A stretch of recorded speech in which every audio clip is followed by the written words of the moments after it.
Hello everyone, welcome back on HDMI channel. I'm Ramkesh Singh, Unity game developer, YouTuber and blogger. In today's tutorial, what we are going to learn that which post-processing we can use inside the VR application. If you have not watched this tutorial, so you can go through. I have explained that how you can use the post-processing inside the URP, but I told you that in VR development we should avoid the post-processing because VR devices are not so much computationally strong. So let's start the today video. If you're new on the channel, make sure subscribe the channel and you can support me to join this channel, or you can just send me thanks while watching the videos. You get a button, so just you can give me a thanks so that I can make much more tutorials on this channel. So let's start the today video. In this video I told you that how you can use the post-processing URP project. We should always avoid but basically if you can avoid the post-processing in the VR development, so that is the great thing. But if you are not able to achieve your look and feel,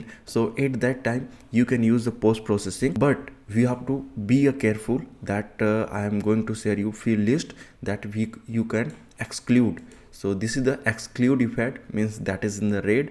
Don't use, you can't use inside the VR. The simple reason is two, that first thing is optimization and second thing is player experience inside the application. So first thing is you can't use the lens distortion, it is very computational, as well as depth field, motion blur, chromatic aberration, film gain, penny projection, spill toning, shadows, mid-tone. You should always avoid the shadows thing where you say you are seeing the shadows. You should avoid this kind of effect. It's really very computational.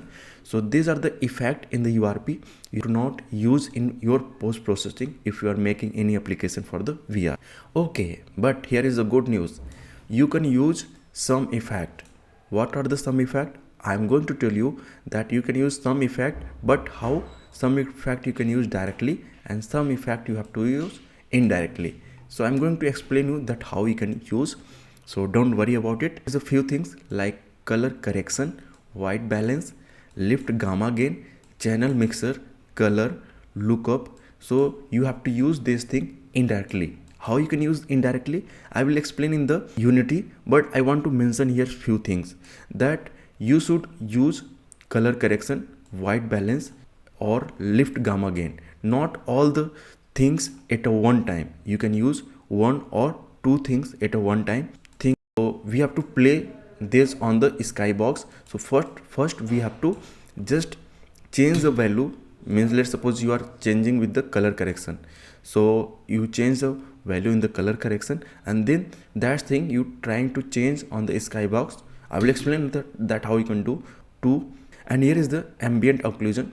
So you have to use indirectly, and I will tell you that which are the settings, and you have to play with the materials and lighting. And here is one more important effect, that is the anti-aliasing. In VR application, anti-aliasing is a very important thing because in VR application you are able to see everything, every edges from the application. So at that time you have to use anti-aliasing, otherwise there will be lots of flickering and your eyes will be totally sucks at that time. And here is a camera effect. So we have to play on the camera effect, as well as there is one more setting, so I will explain. And vignette, so this thing we can use directly, and here is the blue, so this thing we can use directly. You can make a note of it, and now you are aware of it, which post-processing we can use inside the Unity for the VR development.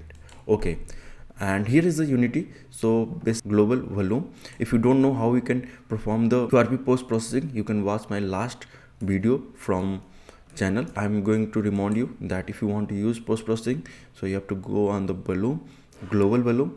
When you will click on the global volume, so we'll get the global volume, and here you will get global volume, and here's the global, and here you have to click on the new, and then you will create one profile, and after that you get add override. So on clicking on the add override, here you are getting all the effect that you can use. So this effect currently we are not using, but all the effect we have used on this profile, so that's why we are not able to see here. Okay, so just which we can't use, so we have to exclude. So film grain we can't use, so just remove from here. And motion blur we can't use, so just remove from here. So this setting are VR development. Okay, tone mapping, light, chromatic aberration you can't use, so just remove. And here I told you that at a white balance, color adjustment, color mixins means related to color, so you can't use much more things. And penny projection you can't use, that is the exclude list. So in the color means in the color correction, there is a color correction, white balance, lift, gamma gain. So in from this you can't use all, you have to use two at a one time. So just remove. Color lookup, these are not used so much, so we use basically very less them. And here is the white balance and color adjustment, and here is the lift, gamma gain. So you can, let's suppose we have three things from this list. Okay, so what you have to do is that you have to, let's suppose I'm removing them, like lift, gamma. Here you can see basic changes and white balance, okay, and color adjustment. So here you can see, okay. So basically you have to on first, and then you have to see that how effect is showing, how cool looking it is. Okay, after that basically most of use post processing is color adjustment from this list. So what you have to do is just you have to play, and let's suppose it's looking like you want in your application it should be look like this. So at that time you have to just off, gamma gain off, and white balance off, or you can just on it. There is not that much difference though. So basically this is managing the color. So first off, and then you have to play here, and if you are not getting from result there, so you can on from here.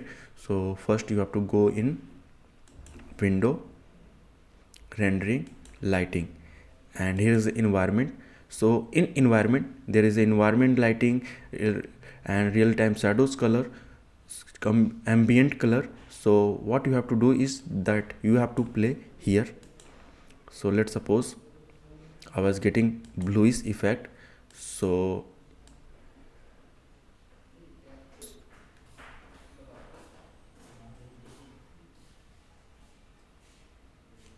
okay. So now you can see some extent we can manage from here. If you want to blackish, so you can look like this or this or this. So some effect you are able to use from here. So if you are getting same result whatever you are using the post processing, so you have to try from here. And if you are not able to see, so you can on one or two effect, so that will not create much more problem. So this is the way to use this color correction, white balance from the skybox. Okay, if you are able to get the result, so you have to just turn off there. If you are not able to get that result, so at that time you have to on, but only 1 to 2 effect. Okay, here is the ambient occlusion. So how you have to play for the ambient occlusion? So basically there is no any direct post processing inside the URP, but in the standard pipeline you get the ambient. So basically that thing you can play from here. So this is the color adjustment, so you have to play from here. If you are not using from the post processing, so at that time you have to go again in the window, rendering, lighting, and here you will get one setting, ambient occlusion. So what you have to do is you have to turn on the ambient occlusion, and then you have to play with the lighting and material of your scene. So this is the way you can get the ambient occlusion. And basically this setting they have just integrate in one, I think, color adjustment and white balance. So they have include the ambient occlusion. But if you are using the standard pipeline, so at that time you can use the ambient occlusion directly. So in your okay. And third thing is here anti-aliasing. So for the anti-aliasing, what we do is just we go on the camera, and here you can see this is the post processing effect. So first you have to on, and then anti-aliasing. So you have to choose fast approximate anti-aliasing, and here render. So you have to choose, if it is default, so you have to choose this one. Okay, So this is for the anti-aliasing, and here is the vignette. So if you want to use the vignette directly, so on the volume you can use the vignette directly. What is the vignette? So let me show you that this provide this kind of effect. Okay, so this effect you can play directly. Here is few more I just mixed from vignette. So there is a bloom and tone mapping. So there is a bloom and tone mapping. So bloom and tone mapping you can also use directly. They don't cost much more, so you know very well about the bloom, what it does. Okay, so it's really changed so much things. So you can use the bloom, and here's the tone mapping. So you have to always, so tone mapping is also play a very important role. This is the neutral and this is the ACS.